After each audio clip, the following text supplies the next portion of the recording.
Alright, Shalom. I want to give all praises to Yahawah, Bahashim, Yahawashi, Bahashim, Ha, Rakha, Chodash, Mama. Double honors to the elder apostles and the elders of GMS. Double honors to my elder Yahawah Bani Yasharala of this camp. Salutations to the sincere Akim, pushing his truth and sincerity around the four corners of this earth. I'm going to call Harab Bani Yasharala, coming out of the Lions Den camp of Yasharala here in Jacksonville, Florida. Now today I'll be coming out with a little lesson, a little quick lesson, but the elder, he put a lesson title in the chat, so I was meditating on it. Just a few scriptures came to me, so I'm gonna bring them out according to the spirit of Yahawah Hashem Yahawashi. And it's laboring, blood, sweat, and tears, meaning laboring in the faith, doing the work of Yahawah Hashem Yahawashi. He was basically saying that in the lesson that he previously did, that it's about the work. It's about the doing, being obedient to Yahawah Hashem Yahawashi. And that's our reasonable service. We work in the Lord's vineyard. We are doing His work. We have all been given a gift. We have all been given the blessing to bring forth His word. We've all been blessed with the amount of wisdom that He's bestowed upon us, and we've been blessed to bring forth His word. So yeah, we must labor, and it's blood, sweat, and tears. This the only this I say this, for lack of a better term, this the only sweat equity that's gonna really pay off in the end. But without further ado, I'm gonna get right into it. This is 1 Corinthians chapter 15. I'm gonna read verse 58.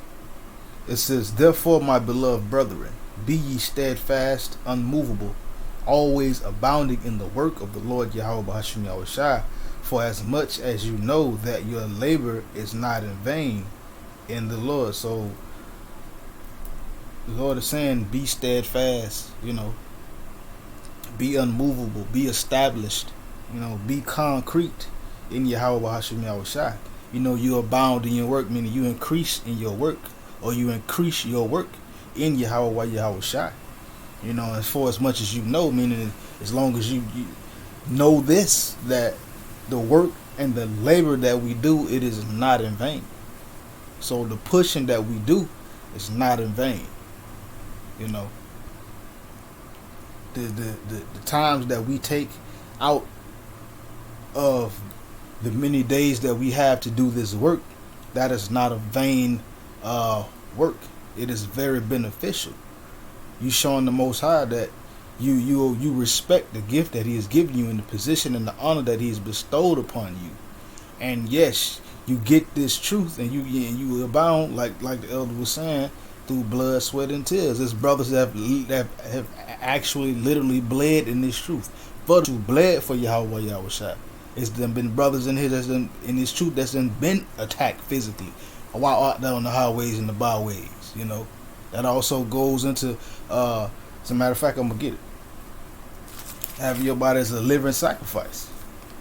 It's a reasonable service.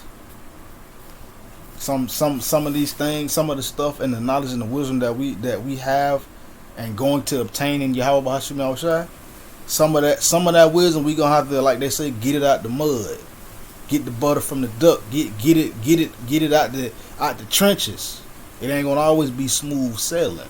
But there's some brothers who have suffered hardship in this thing, in this truth of ours, this walk of Yahawah Hashem Yahawashi.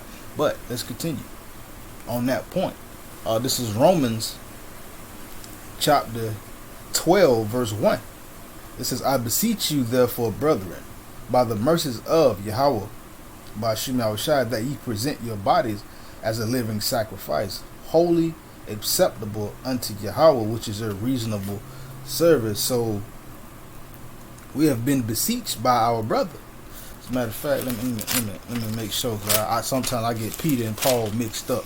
I be said the wrong name.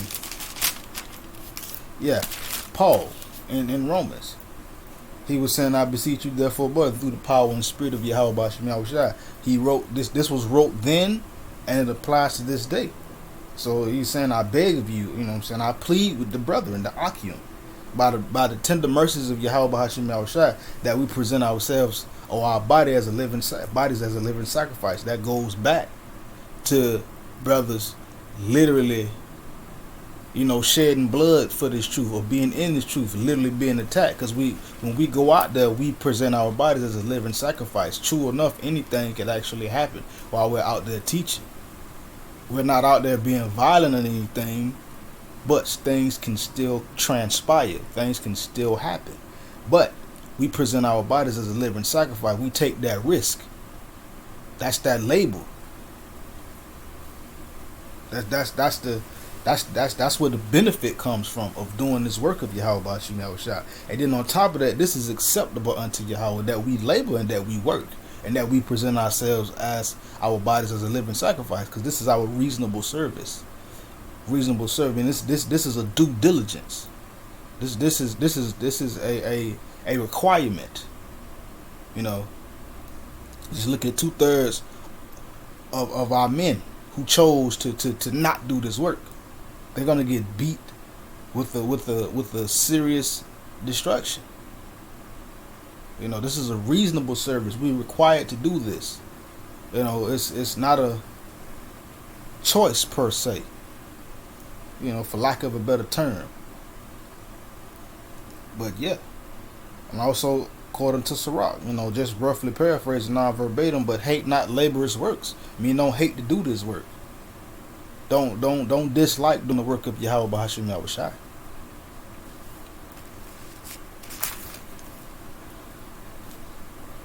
Next point. This is 1 Corinthians chapter 3, verse 9. For we are laborers together with Yahawah. And he says, ye are gods. I'm going to read that again. It says, for we are laborers together with Yahawah Hashem Yahawashi. Ye are gods. We are the Most High's husbandry. We are his servants. Ye are God's building. We are the Most High's temple. The men that are out there in the highways and the byways, like the elder has said again, each brother is a brick. One brick makes up a wall of many other bricks. We just each brother is a brick. Brick build up one wall. Next thing you know, other brothers come in. That's another wall built. Other brothers come in. That's another wall built. Each brother is a brick.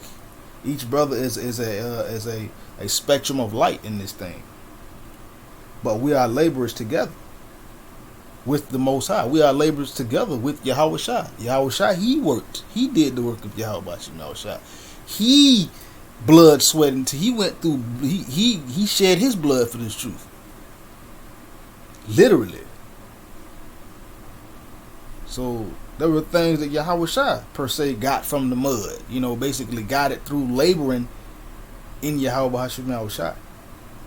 But we are laborers together. We are all of one body. We are the Most High's temple. We are his servants, his husbandry, his servants. We are the building. So continuing. This is, I'm going to just read on to verse 10. It says, according to the grace of Yahawah Hashem Yahawashi, which is given unto me as a wise master builder, talking about Paul, because he did the work.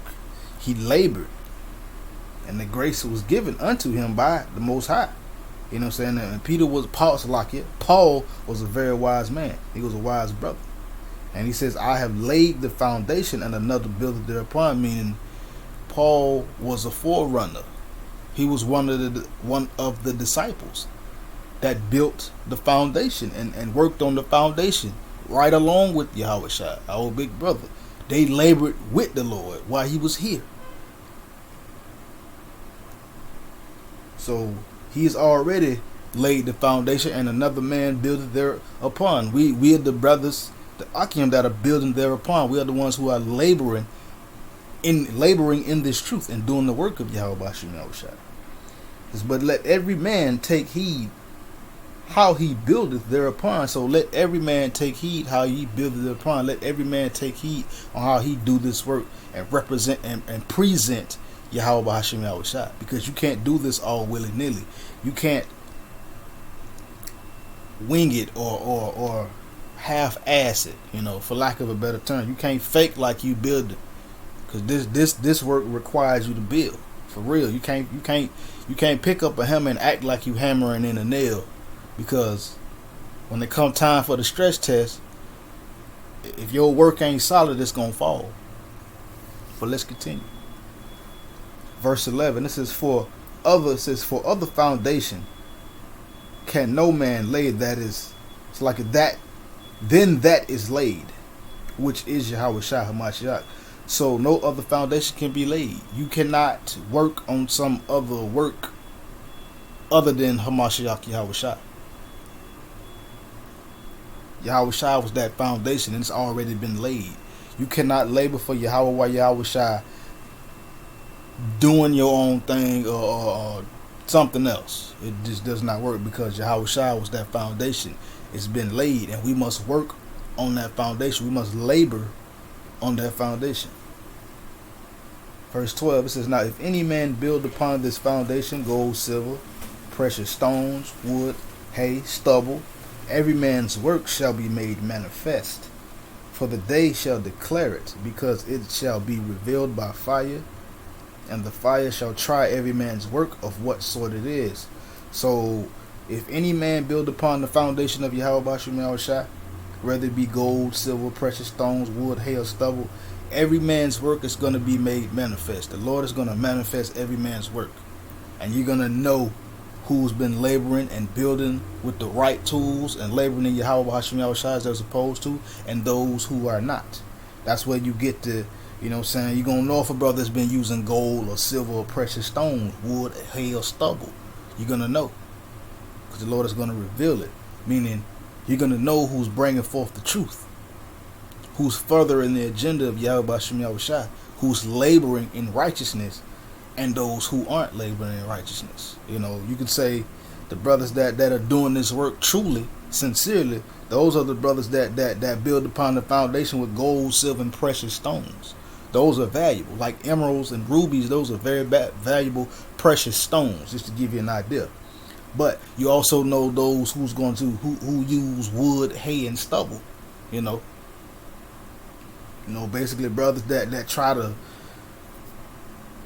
curtail or try to pull a okie doke, for lack of a better term. But you're gonna know a man's work, and it's gonna be made manifest in the day of judgment, and the day of destruction. It's gonna be revealed by fire. That fire can be twofold. That fire can be trial and tribulation that the Lord uses to test your metal, to see if you're really working for Him. And also it's going to be by the actual fire, because there's an actual fire coming to this place. So destruction that's coming to this place, the beast of destruction, that destroying wind. And that fire is going to reveal what sort of work that a man was working. It's going to reveal if he was a true laborer or not. It's going to reveal that if he was really laboring in this blood, sweat, and tears, being dedicated, doing what you're supposed to do. Verse 14, it says, if any man's work abide, which he hath built thereupon, he shall receive a reward. So if any man's work is going to abide, or if any man's work does abide, if it abides, you know that he was building upon the right foundation, and he was laboring in righteousness, because he's going to receive a reward, and that reward is the kingdom, a crown, laws in your inward parts, a new body. You're going to know that brother was sincerely pushing. Verse 15, if any man's work shall be burnt, he shall suffer loss, but he himself shall be saved, yet so as by fire. Verse 16. Salaki. I thought that was another but let's break down 15. He says, if any man works be burnt, that man is going to suffer loss. So if he hasn't been laboring truly in Yahawah Hashem Yahawashi, and really getting it from the muscle or getting it from the mud, blood, sweat, and tears, going hard, being dedicated, You know what I'm saying? Not. And he said he wasn't laboring in righteousness. Guess what? That brother or that man is gonna suffer loss. You know. But he himself shall be saved, but he will be saved by the actual fire, which is that destroying wind. So no, you got all these other false camps leaders, these false camp leaders that are not breaking the scriptures down wrong, that are lying. Of course, you know they're gonna get caught by that destruction. Their works are gonna be burnt up because they wasn't laboring in righteousness, but they're by the actual fire that the Lord is gonna bring upon them, that they're gonna be saved by the fire. But this right here should be the fire that you want for the Lord to bring upon you, so that He can refine you and make you better. You know, wash you with the word. But again, labor in the faith, continue in the faith. Don't cast away your confidence. You don't cast away your faith, because that has a great recompense of reward according to Hebrews. So again, hate not laborers' works. Continue to push on. Shalom.